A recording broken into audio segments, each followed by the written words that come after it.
What's up, y'all? Welcome back to my channel. Today we're going to be doing a half up, half down, partly sewn in but no glue ponytail.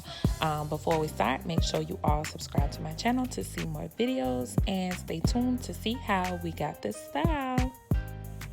So we're going straight in with natural hair. We already shampoo and blow dry out the hair, and right here I'm just going to take it and I'm going to part it from ear to ear to create the sewing in the back and the ponytail in the front.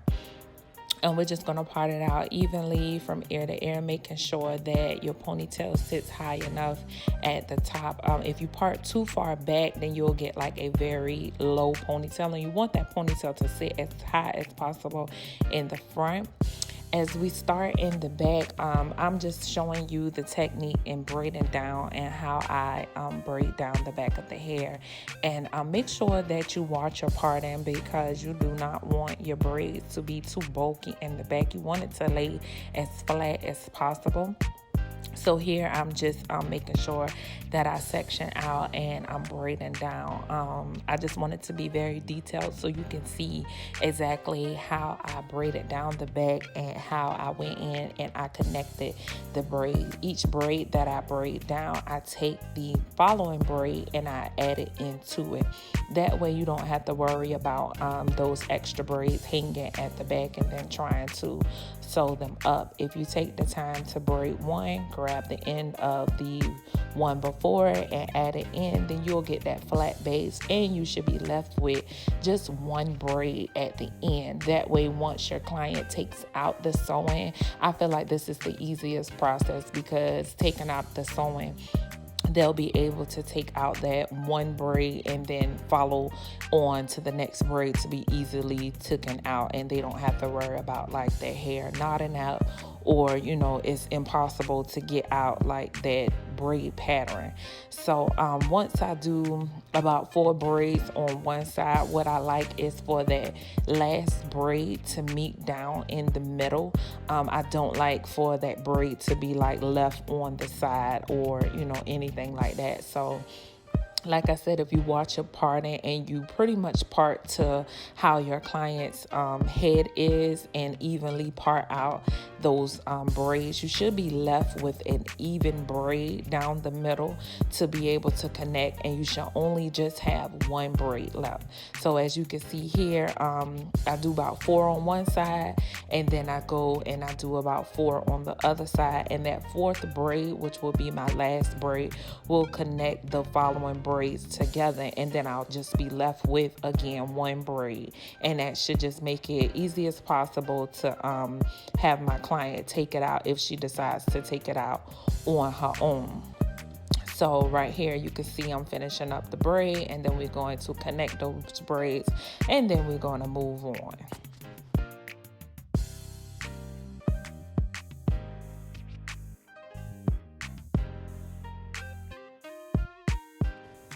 So we're all done here, and we're gonna keep moving on. So before I move on, I am using the Planet Locks, and you can follow them on Instagram, rose oil to put in between the hair, that way the hair does not itch once we sew it in. Then I went through and I put a cap on to secure any kind of sweating or anything, and you can use a net here, but I prefer the cap. And as I start, I'm going to start at the very bottom. The hair that I'm using is a 14, 12, and a 10. My client here is a cheerleader at the high school, so we just want her to have a cute cheerleading ponytail and a little flow in her hair. So I am using the loose wave hair. In my description, I will put down where you can get the hair from. This is just a loose wave hair here. So I go from side to side, adding in the hair And this is our 14 that we're going to start with. Once I get down to the side, I wanted you all to see the technique in me sewing in the hair and how to get your tracks to lay.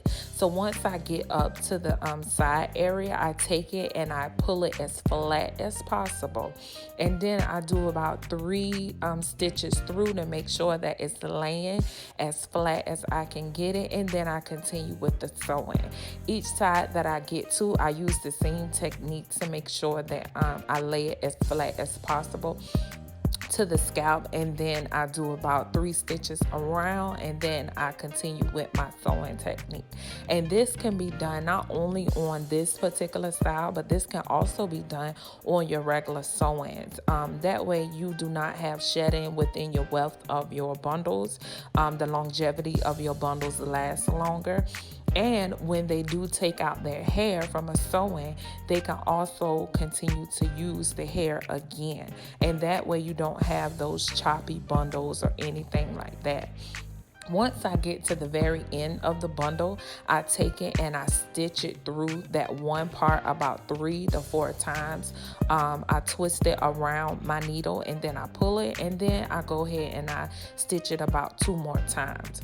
When I'm starting a fresh bundle, I like to go through the wealth to add in that bundle. That way that the hair, if they go to brush the hair or anything like that, that particular stitch does not come through, and it helps with, security in the bundle. Here you can see where I just added in an extra string, and I double knotted that string before I continue sewing in. And you want to be very careful when it comes down to adding in your extra string when you're moving from old string into new string when you're sewing in, because if you do not double knot that or triple knot that through time of them wearing that sewn in, it will come loose, and then before you know it, you'll be trying to replace that string and trying to relay those tracks in their hair. So you want to make sure that the security in your sewn in is there. So if you have to double knot, double string, double go through the loops, a couple of times just to make sure that the security in their sew-in lasts, that's what you want to do. You want to make sure that if they're brushing or combing their hair, that none of the string is going to pop, none of the wefts are going to come loose, and none of the tracks are going to fall out. So I'm just going to let you all see how I finish up here, and just seeing the technique until I get done sewing in.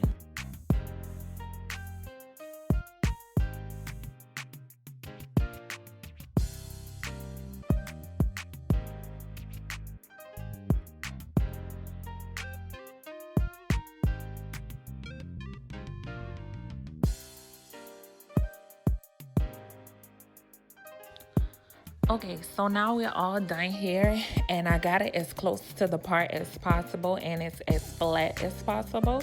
Now we're just going to go in, and we're just going to cut off any of that extra cap all the way around her hair. Even if she decides to pull it up, you can see where it's sewn in, and it doesn't, show the braids or anything like that. So now we're going to start at the top of her hair. Being that she is natural, you do not want to have too much heat to the hair. You want the hair to still be able to curl back up in its natural curl pattern once she takes this desired style out of her hair. So blow drying it and then going in and flat iron it will be the best option. This right here that I'm using is the Fructis Heat Protectant, and you want to make sure that you have a heat protectant on the hair because you don't want to just go in and flat iron just in case your tools are too hot. Make sure you have something on the hair to protect the hair from heat. So we're just going to go in here now, and we're just going to flat iron it out. This particular iron that I'm using is a red titanium by Kiss. And I will make sure in the description box to put where you can order any of these pieces and these tools, products, anything like that that you see me using, where you can order if you can't find them at your local beauty supply store. So we're just going to go through here, and we're just going to completely flat iron the top of her hair.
All right, so now that we got all that finished, we are now going to go in and create this ponytail.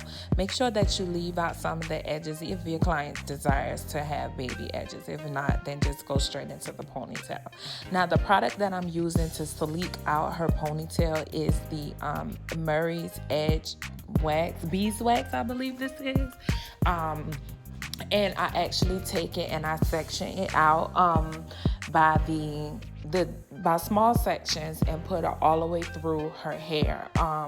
This is the black beeswax, and I feel that the consistency on this beeswax is very thick and it actually holds the hair a lot better. You can use whatever you desire to use on your client hair. This is one of the products that I love using, especially being that when you're using the bundled hair, and sometimes like this, like my little client here, her hair is kind of a brownish tint, but being that the hair is more of a natural color, it's not really brown, so I use the black beeswax to kind of make sure that the hair, the bundled hair and her natural hair actually made it look like it's more of her hair, and you don't want it to be like two different colors. So that actual black beeswax mixed in with her natural brown color made it look really, really natural. Going in here, I actually wanted to show you all how I laid her edges, because a lot of people want to see the actual detail on how you lay the edges, and laying edges is not a very easy thing. You actually have to go in and make sure it's laid to the gods, or laid exactly how you want them to lay. So I just put the edge control, the beeswax on her edges, and then I actually use my finger and a very small fine brush. This is the actual edge brush, which has the brush on one side and then the comb on the other side. So if you use a very fine comb, a small tooth comb, or either the actual edge brush, it works out better and laying the edges how you want them to be laid. And just take your time when doing this. If you have to go over it a couple of times just to make sure that it lays the way that you want it to lay, then take your time to lay it. After I lay her edges, I just take a head wrap and I wrap it up, and then where I went in and I actually had to brush up her hair, I just want her ponytail to lay as flat as possible, so I went in and rebrushed her ponytail up to make it even tighter. So here you see me using the freeze spray by Gots to Be, and I actually take that and go section by section, and be very careful when using the freeze spray on top of the beeswax, because what you don't want is that freeze ain't no joke. That freeze will turn white on you, so make sure that you go section by section when using that freeze and blow drying it into her hair. So as you can see, I'm taking her hair and I'm making a ponytail. I'm making that ponytail as tight as possible, and then I go with the freeze, and I lay down any extra hair. So I did not want to glue down her hair, being that I did not want to damage any of her natural texture of her hair. So at the very top of the hair, I added in the bobby pins, and then I went in a spiral motion from the top of the bun all the way to the base of the bun, and I bobby pinned it in, and then I pulled it as tight as I could around the actual ponytail. And as I went in, and anytime that I may have seen that it's starting to loosen up, I went and added a bobby pin. But for the most part, I went all the way through from the top of the bun all the way to the base of the bun, and I added in the bundles. And as you add in, whether you want the ponytail to be a little thicker, or if you want it to be more natural looking, you can add an extra hair, or you can stop there. Here we added in a 112 and 2 10s to give the fullness to the ponytail. that we wanted, and as we got it as thick as we wanted, then we finished out with the bobby pins. And like I said, wrapping it around, you want to wrap it as tight as possible, and then once you get to the end of the ponytail, you just want to bobby pin it in. Make sure you asking your client, is the bobby pin sticking, because you do not want those bobby pins to stick her hair, and then they will cause your hair to fall out. So taking a small piece left at the base of her hair, I take it and I wrap it around, and I use that freeze to straighten out any of the excess hair, and I blow dry it down to make sure that it's smooth all the way around. Again, be very careful with this freeze, because that freeze will turn white in the hair, and that's not what you want. So finishing out the style, I just take it and I tease the hair out to poof it out as big as your client desires, whether they want it to just have a natural flow or if they want to have a big curly flow to it. So now we just unwrap her hair and we just finish out the style. So again, by now, I hope you all have subscribed, turn on your notification bells so you can see more videos that I upload. And I thank you all for taking the time to watch this. And I hope to see more of you later. Bye.